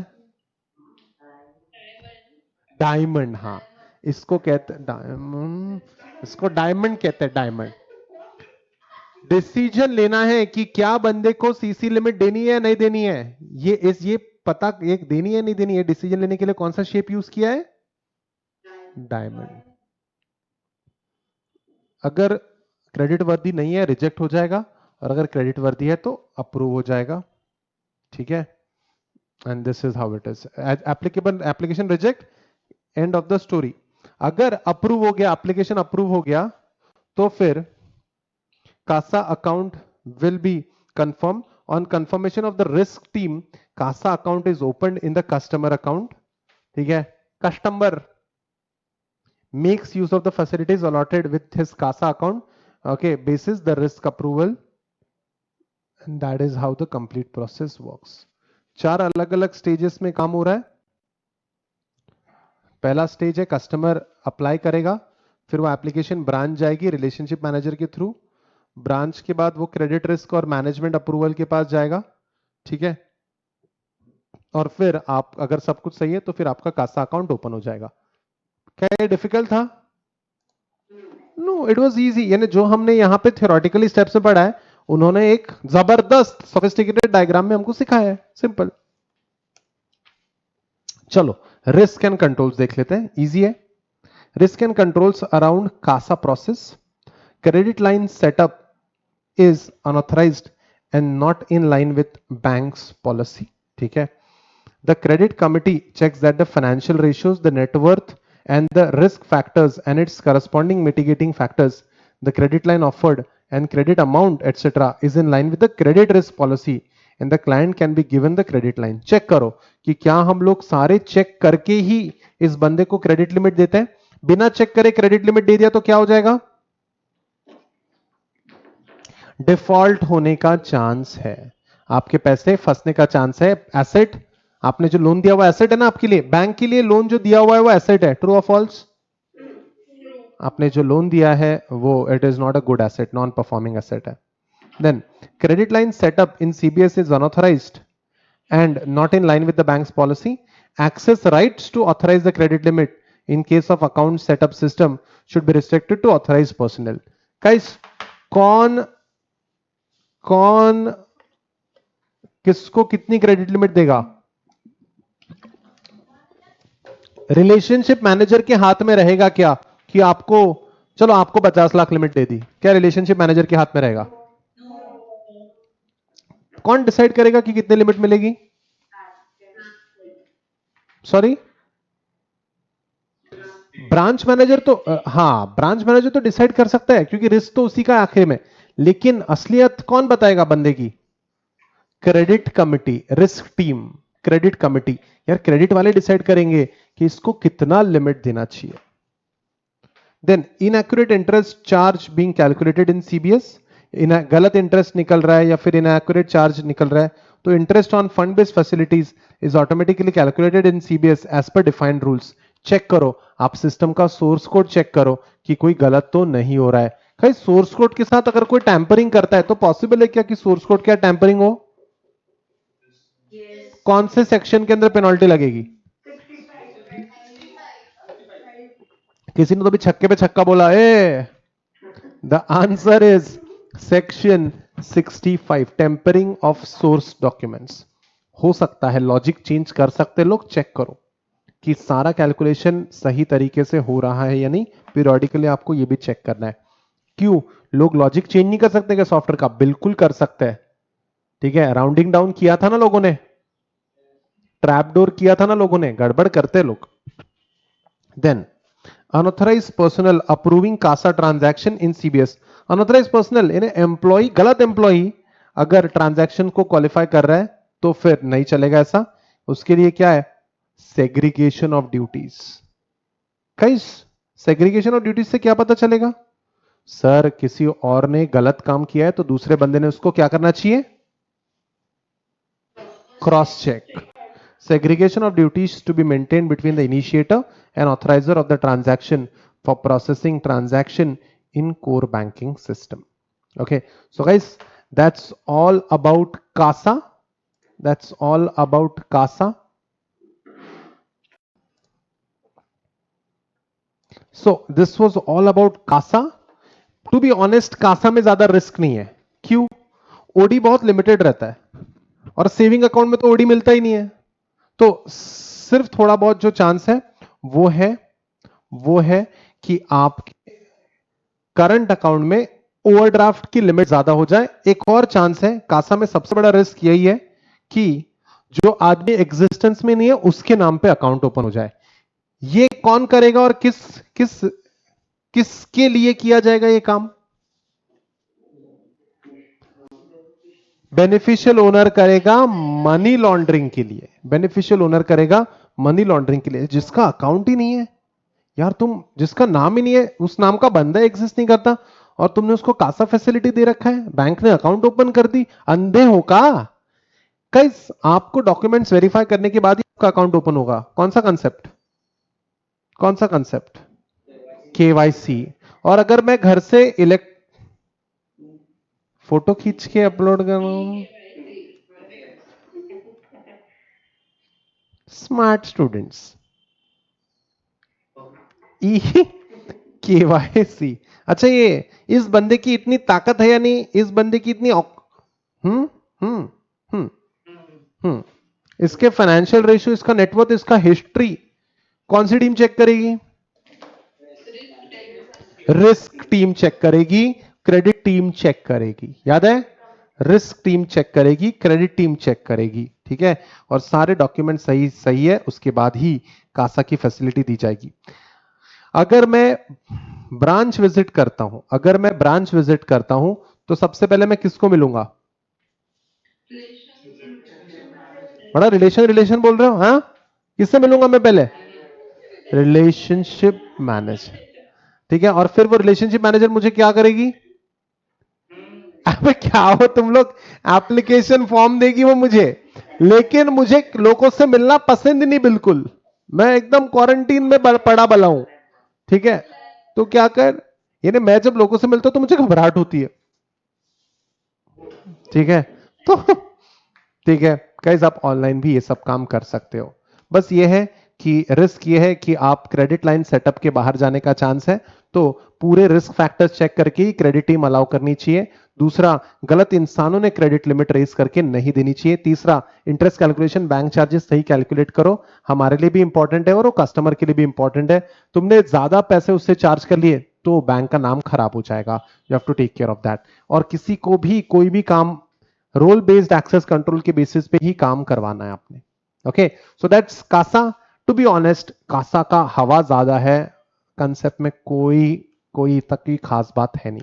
नेवरदलेस, ई कहां है रे? क्रेडिट कार्ड है किसके नाम का? The next president of India, mister Vinod.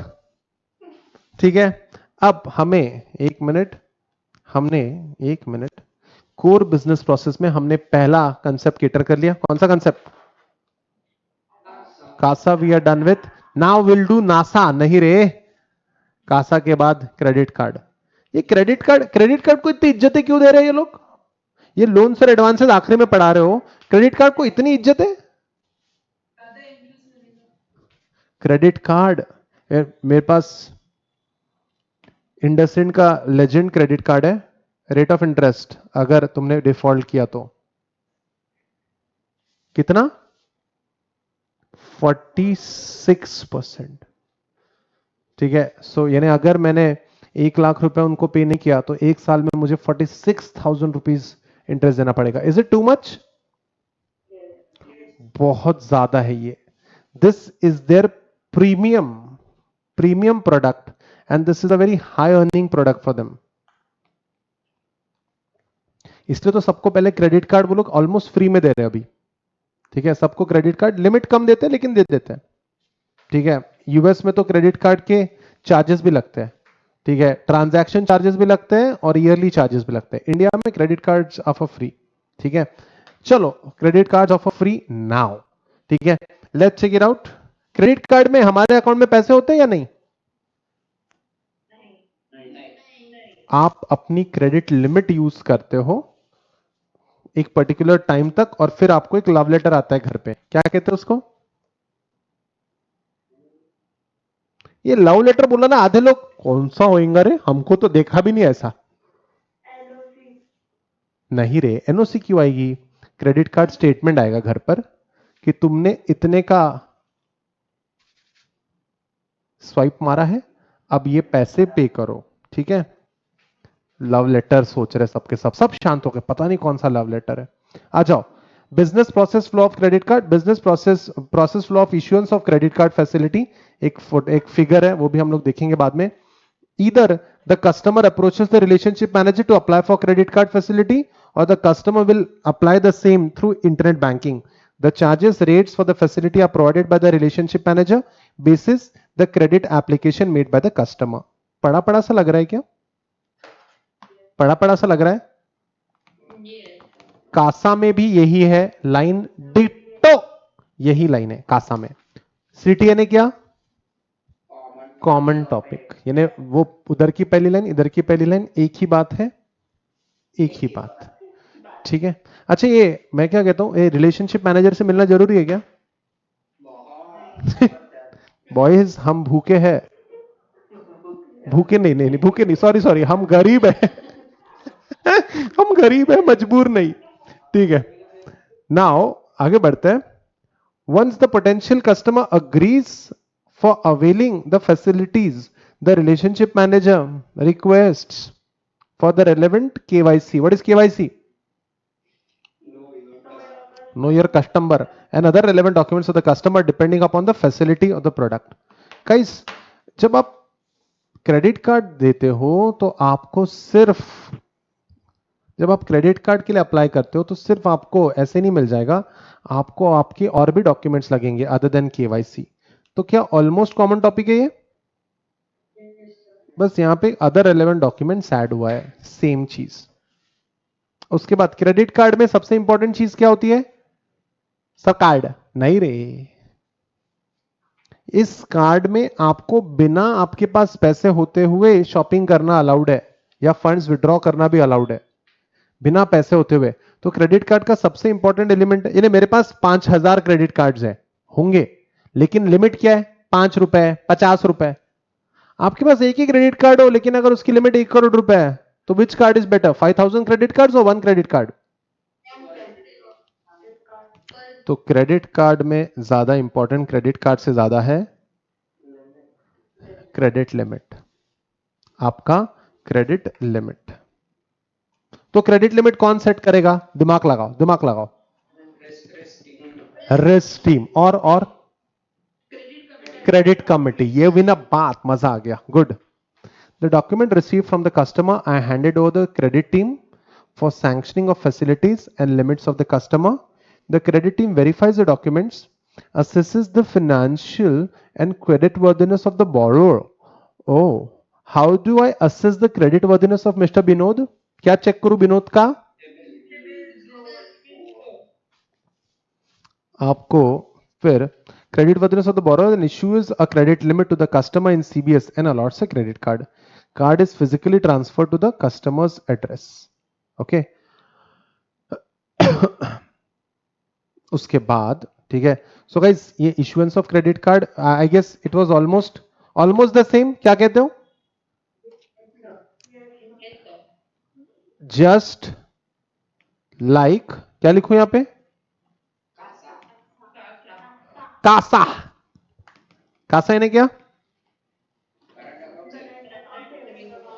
अब मैं जब क्रेडिट कार्ड को ये करता हूं ये, तो मैं क्या कर रहा हूं क्रेडिट कार्ड से? स्वाइप। Very nice.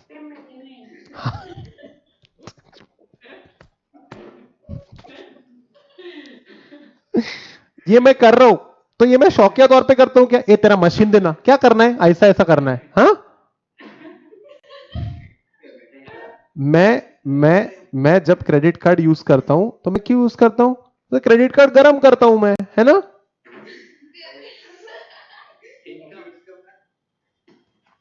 आ जाओ next point. Process process flow for sale, authorization process of credit card. जब मैं क्रेडिट कार्ड स्वाइप करता हूं तो क्या मैं कोई चीज खरीद रहा हूं? आधे लोग सोच रहे हैं क्या खरीदूं। अबे तो मेरा क्रेडिट कार्ड स्वाइप करके, मैंने क्रेडिट कार्ड स्वाइप कर दिया, पेमेंट हो गया, ट्रू और फॉल्स?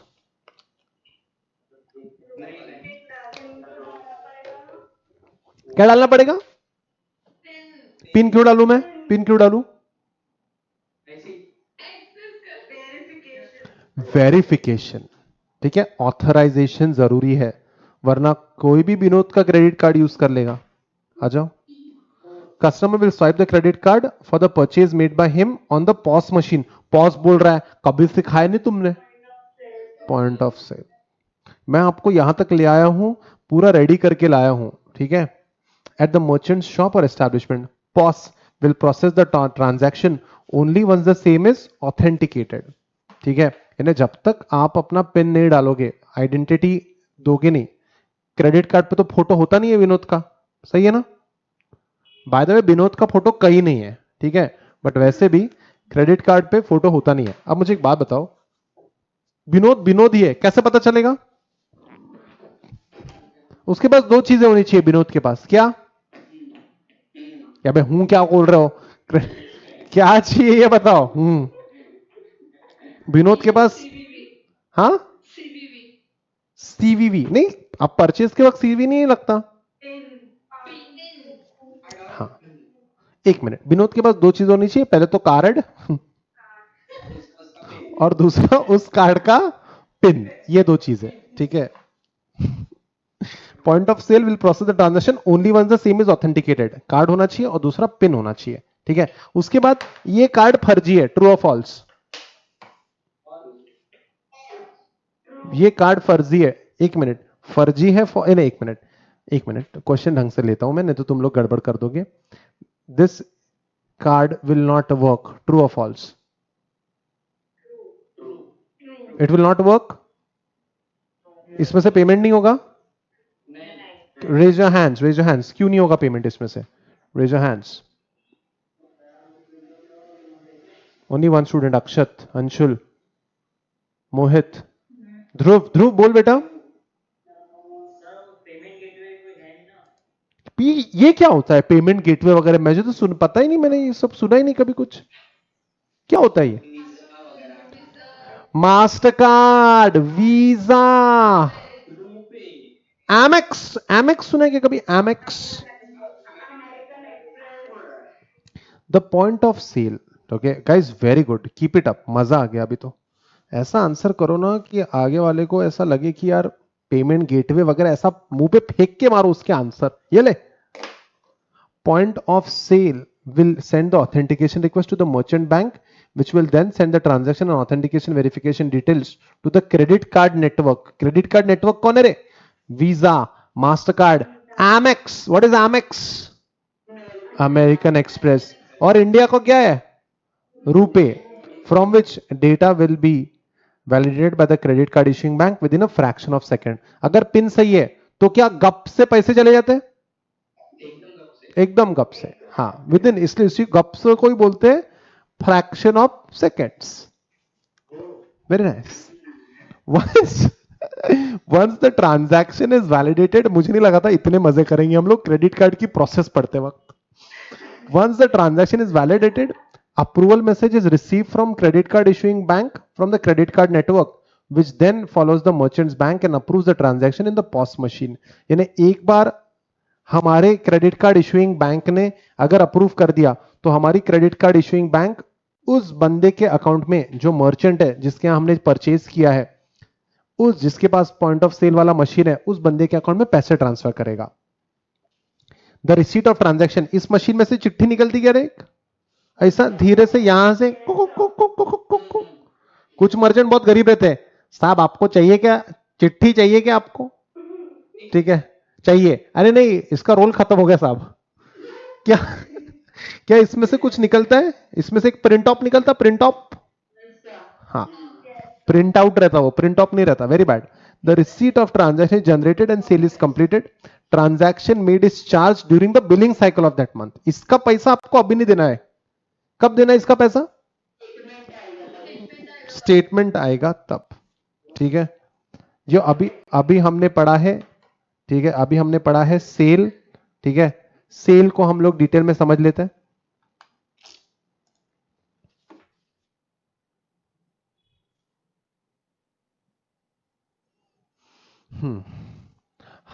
यहां पे परचेज कौन कर रहा है? ये दोनों।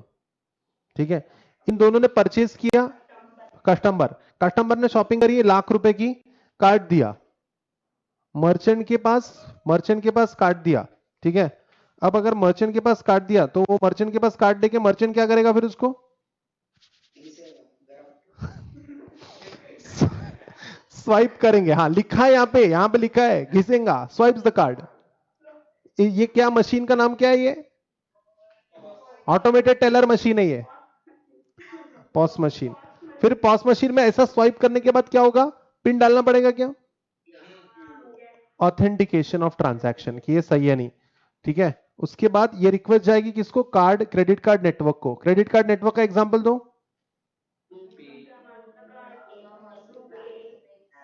ठीक है, फिर और ये card network credit card issuing bank को डेटा भेजेगा कि भाई ये अपना कार्ड यूज कर रहे हैं, मेरा कार्ड यूज कर रहे हैं, पैसे दूं क्या इसको? पिन बराबर है क्या? हाँ, पिन बराबर है। तो फिर credit card issuing bank response करेगी। क्रेडिट कार्ड नेटवर्क बोलेगा हाँ हाँ ले लो, पैसे ले लो। ठीक है, क्रेडिट कार्ड नेटवर्क रिस्पॉन्स कर रहा है मर्चेंट की बैंक को, और मर्चेंट की बैंक को बोल रहा है हाँ ले ले, पैसे ले ले। फिर मर्चेंट बैंक ऑथेंटिकेट करेगा, स्टेटस ऑफ ट्रांजैक्शन कंफर्म करेगा मर्चेंट बैंक। ठीक है, मर्चेंट बैंक बोलेगा कि ये सेल इज कंप्लीट, और फिर कस्टमर को वो क्या मिलेगा रे आखिर में? छोटा सा वो निकलता है मशीन से बाहर, ऐसा print of, sorry, print out निकलेगा। ठीक है, प्रिंट ऑफ मेरी बेटी बोलती है एक्चुअली, इसलिए वो वर्ड थोड़ा फेमस है मेरे घर पर। सेल कंप्लीट होने के बाद वो छोटा सा एक प्रिंट आउट निकलेगा कि आपका ट्रांजैक्शन सक्सेसफुल हो गया है। आप एज अ कस्टमर चाहे तो वो प्रिंट आउट डिनाई भी कर सकते हो। This is our sale is completed. जितना समय मैंने समझाने में लगाया उससे उतने समय में तो 5 बार तुम लोग ट्रांजैक्शन सेल कंप्लीट कर लेते हो। क्या क्या लेकिन ये इतनी स्टेप्स होना जरूरी है?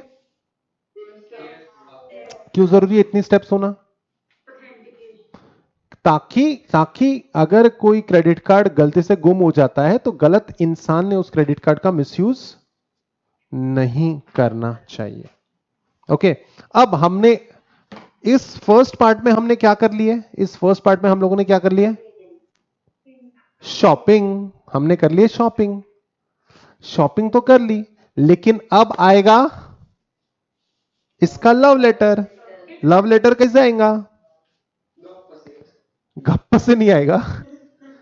Process flow of clearing and settlement process of credit card facility. आपने क्रेडिट कार्ड से परचेसिंग कर ली है, अब आपको, ठीक है, अब आपको ये पैसे देने पड़ेंगे। किसको?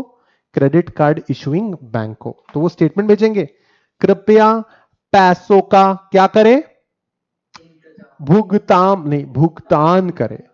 हाँ, आ जाओ। Process flow for clearing and settlement of credit card facility as shown in the figure. थोड़ी देर बाद देखते हैं। The transaction data from merchant is transferred to merchant bank. Merchant's bank clears settlement amount to merchant after deducting merchant's fee, and merchant banks in turn now provides the list of settlement transaction to credit card network, which then provides the list of transaction made by customer to the credit card issuing bank. काफी बार जब हम लोग credit card swipe करते हैं और अगर मान लो आपका बिल है 1000 रुपीज का, तो आपको बिल आता है, जो स्वाइप करता है वो 1020 रुपए का। क्यों? उसमें कार्ड नेटवर्क या फिर मर्चेंट बैंक अपना फीस जोड़ देती है। हर केस में नहीं होता, कुछ केसेस में ऐसा होता है। The credit card issuing bank basis the transaction made clears the amount to merchant bank after deducting the interchange transaction fee। मैंने आपको थोड़ी देर पहले ही बताया, वो लोग अपने अपने पैसे जो है कार्ड कार्ड वगैरह लेते हैं। कभी आपने देखा क्या कि जब भी हम लोग स्वाइप करने की बात करते हैं, कार्ड है मेरे पास, तो कुछ मर्चेंट्स थोड़े मना करने की कोशिश करते हैं। क्या आपने देखा है कि वो बोलते हैं 2% एक्स्ट्रा लगेंगे? सुना है कि तुमने ऐसा सुना है? 2% एक्स्ट्रा लगेंगे। क्यों? क्योंकि किसी ना किसी को इस ट्रांजैक्शन के लिए पे करना होता है। तो कुछ जो बड़े बड़े शॉपिंग मॉल्स वगैरह होते हैं, उनको फर्क नहीं पड़ता, क्योंकि वो लोग बहुत बड़ी लेवल पे ट्रांजैक्शंस करते हैं, बड़ी लेवल पे उनका सेल चलता है, तो उनको कुछ फर्क नहीं पड़ता है। लेकिन जो छोटे छोटे व्यापारी होते हैं, छोटे छोटे बिजनेसमैन होते हैं, इतवारी, बर्डी, लक्ष्मी रोड, ठीक है, ये जो होते हैं, इन लोगों को थोड़ा दर्द होता है यार। उनकी इनकम ही 6-7% के मार्जिन पे होती है, उसमें से 2% अगर ई पेमेंट के कारण चले जाए तो दर्द होता है। इसलिए वो कहते हैं कस्टमर को तुमको देने पड़ेंगे 2%, खत्म। The credit card issuing bank bases the transaction made clears the amount to merchant's bank after deducting interchange transaction fee. At the interchange transaction fee roughly होता है 2% plus GST. At the end of billing cycle, the credit card issuing company charges the company's credit card account with those transactions in the core banking system. ठीक है, तो क्या अब हम लोग credit card का भी क्लियरिंग एंड सेटलमेंट प्रोसेस भी देख लेते हैं? चलो देख लेते हैं डिटेल में।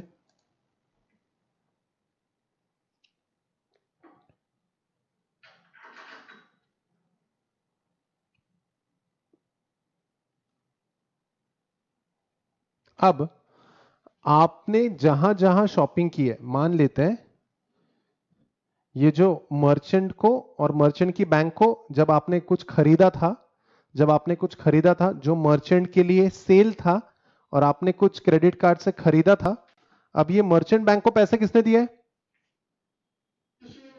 क्रेडिट कार्ड जिस बैंक ने इशू किया है उस बैंक ने पैसे दिए, बराबर है। मर्चेंट की बैंक को, ठीक है, पेमेंट मिल चुका है, ठीक है, लेकिन इस बैंक को पेमेंट किसने दिया है? कार्ड नेटवर्क ने पेमेंट कर दिया। जो भी ट्रांजैक्शन हुआ, देखो आप, ठीक है, जो भी कार्ड इशूइंग बैंक के डेबिट कार्ड को डेबिट करने के बाद कार्ड नेटवर्क ने इस ट्रांजैक्शन के issuing credit card issuing bank ने जो भी कार्ड नेटवर्क के थ्रू पेमेंट किया है, जो पेमेंट मर्चेंट बैंक को हो चुका है, जो मर्चेंट को मिलने वाले हैं, अब क्या इसको देने का समय आ चुका है? कार्ड नेटवर्क ने इनको पैसे दे दिए। कार्ड नेटवर्क कौन है? Visa, master card, RuPay, what ever, उनको पैसे मिल चुके हैं। लेकिन उनको पैसे किसने दिए? Credit card issuing bank. ठीक है, कार्ड नेटवर्क को पैसे, कार्ड नेटवर्क ने मर्चेंट को पैसे पहुंचा दिए, कार्ड नेटवर्क ने मर्चेंट की बैंक में पैसे पहुंचा दिए, और इस कार्ड नेटवर्क को अपना कमीशन दे के एड ऑन पैसे किसने दिए? क्रेडिट कार्ड इशुइंग बैंक ने। अब at the end of the day shopping किसने की थी?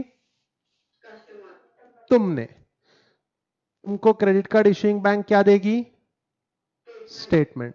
अब स्टेटमेंट आने के बाद तुम within a particular time 15 days 20 days आप क्या करोगे स्टेटमेंट के अगेंस्ट? सिंपल। ठीक है, that's that. Clearing and settlement process. CASA में रिस्क ज्यादा है या कासा में रिस्क ज्यादा है या क्रेडिट कार्ड में रिस्क ज्यादा है? क्या लगता है तुमको? पक्का? क्रेडिट कार्ड में डिफॉल्ट का रिस्क हमेशा ज्यादा होता है, इसलिए बहुत एहतियात से वो लोग क्रेडिट कार्ड इशू करते हैं। एकदम से सबको क्रेडिट कार्ड देने की कोशिश नहीं करते। Risk, credit line setup is unauthorized and not in the line with the bank's policy. ठीक है, यानी आपने जो क्रेडिट कार्ड इशू किए तुम्हारी ब्रांच ने या तुम्हारे लोगों ने, वो सही तरीके से नहीं होने का, किसी को भी ये शॉपिंग मॉल में देखा है कि तुमने क्रेडिट कार्ड बांटते रहते हैं लोग? This is a little wrong यार। तुमको उसका क्रेडिट वर्दीनेस नहीं पता, कुछ नहीं पता, तुम उसको कन्विंस करो कि क्रेडिट कार्ड ले लो। Guys, the credit committee checks the financial ratios and net worth risk factors and corresponding mitigating factors. ठीक है गाइस, पहला और दूसरा पॉइंट पढ़ो तो जरा। पहला पॉइंट भी पढ़ो और दूसरा पॉइंट भी पढ़ो। पढ़ो जरा, टेक योर टाइम बट पढ़ो।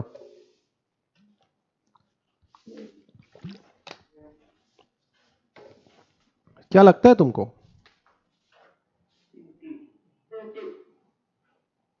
Is it absolutely same? पहले दोनों पॉइंट कासा से हूबहू मिलते हैं। पहले दोनों पॉइंट कासा से हूबहू मिलते हैं। क्रेडिट लाइन सेटअप, आप अपने कॉन्फ़िगरेशन से बाहर जाके किसी को जबरदस्ती क्रेडिट कार्ड दिला रहे हो, उसका क्रेडिट वर्दीनेस भी नहीं है तो भी दिला रहे हो, यार ये तो रिस्क होगी ना, पैसे डूब जाएंगे हमारे। आप अपने सेटअप से बाहर नहीं जा सकते, आप अपने कॉन्फ़िगरेशन से बाहर नहीं जा सकते। कंट्रोल लगाओ, सही लोगों को और सही नेटवर्क वाले लोगों को ही क्रेडिट कार्ड इशू करो। Then third point, credit line setup can be breached. Transaction cannot be made if aggregate limit of outstanding amount exceeds the credit limit assigned to the customer. आपको credit limit दी है लाख रुपए की, तुम 2 लाख का swipe कर सकते हो क्या? आपने ब्लॉक कर देना है। एक पर्टिकुलर कार्ड एक लिमिट के बाद स्वाइप होगा ही नहीं। कभी ऐसा होता है कि डेबिट कार्ड में पैसे नहीं है, हमारे सेविंग अकाउंट में पैसे नहीं और डेबिट कार्ड में आपने ज्यादा अमाउंट का स्वाइप कर लिया तो वो कहता है इनसफिशिएंट फंड्स। क्रेडिट कार्ड में आपके पास फंड नहीं होते लेकिन लिमिट होती है, तो लिमिट ब्रीच नहीं होना चाहिए। लिमिट ब्रीच होने का रिस्क है। इनएक्यूरेट इंटरेस्ट और charges being calculated in the credit card, पढ़ा पढ़ा सा लग रहा है यार। क्या सेम पॉइंट हमने कासा में भी पढ़ा है? Interest on fund based credit cards and charges are automatically calculated in credit card system as per the defined master CT. And inaccurate reconciliations performed, जो हमने ट्रांजैक्शन ही नहीं किया वो आपने बिल में डाल दिया, वगैरह वगैरह, ये सारे डिस्प्यूट्स हो सकते हैं। Daily reconciliation for balances received from credit card network with the transactions updated in the credit card system on the card network level. Guys, इतने सारे लोग इन्वॉल्व है, जस्ट चेक आउट, जस्ट आराम से इसको देखो और मुझे बताओ बीइंग एन आउटसाइडर क्या ये सिंपल लग रहा है या कॉम्प्लेक्स लग रहा है? बीइंग एन आउटसाइडर कौन किससे क्या पैसे दे रहा है कुछ समझ ही नहीं रहा है। बीइंग एन आउटसाइडर यानी अगर आप इसको आधी घंटा पहले देखते इस डायग्राम को तो देख के बोल देते हैं ये तो छोड़ने वाला हूं मैं। इस डायग्राम में कुछ भी नहीं है इस डायग्राम में कुछ भी नहीं है। अगर समझ में आ गया तो कुछ भी नहीं है, लेकिन क्या कॉम्प्लेक्स है? क्या इसमें पार्टीज कितनी इन्वॉल्व है? देखो तो पार्टीज कितनी इन्वॉल्व है। पहले number 1 credit card issuing bank. ठीक है, क्रेडिट कार्ड ने इशू किसको किया है? Credit card party number 2 party number 2 ने किसके पास जाके मर्चेंट के कौन से मशीन पे रहे? इस मशीन पे। अच्छा, ये मशीन कौन से बैंक का है? सर मर्चेंट के बैंक का, मर्चेंट का बैंक, ठीक है। और कोई पार्टी नजर आ रही है?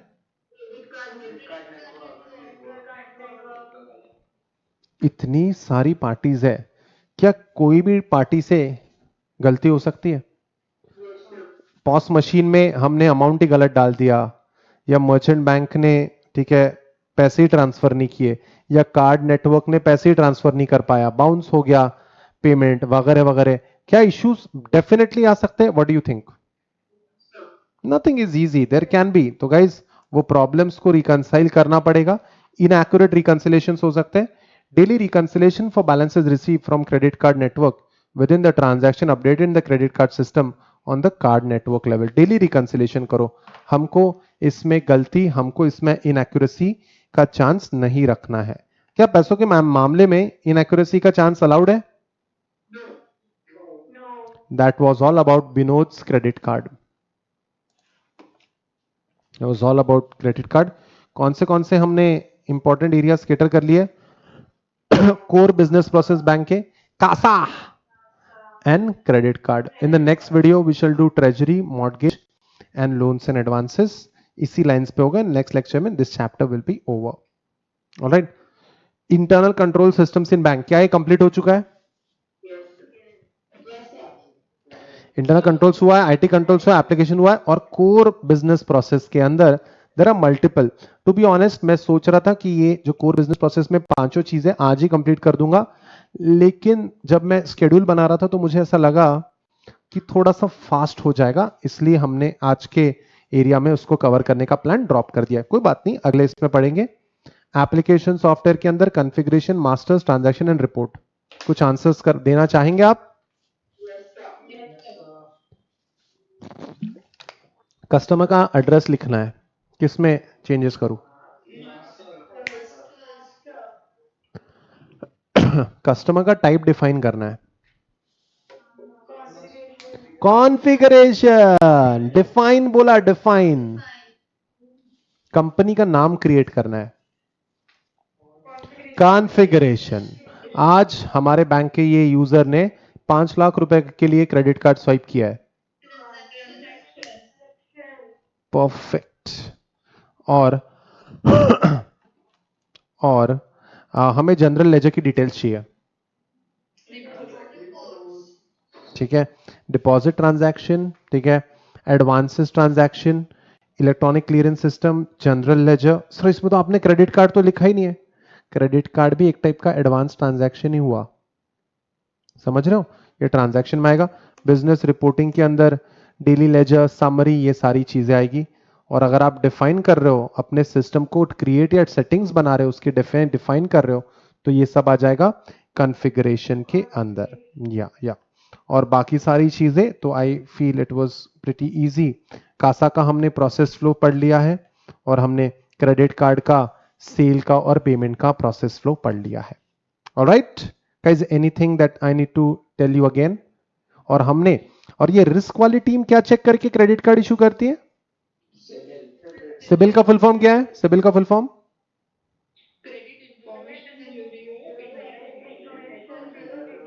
Very good, credit India limited, ठीक है, एकदम सही है। All right, guys. So we are almost done with this chapter.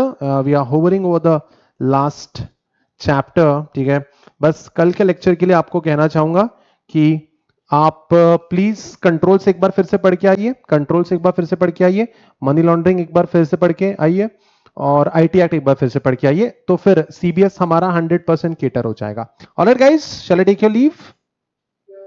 All right, guys. Thank you so much. We are calling it a day. See you in the next video. Till then, take care of yourselves. Are you well? Bye bye. Bye, sir. Bye bye.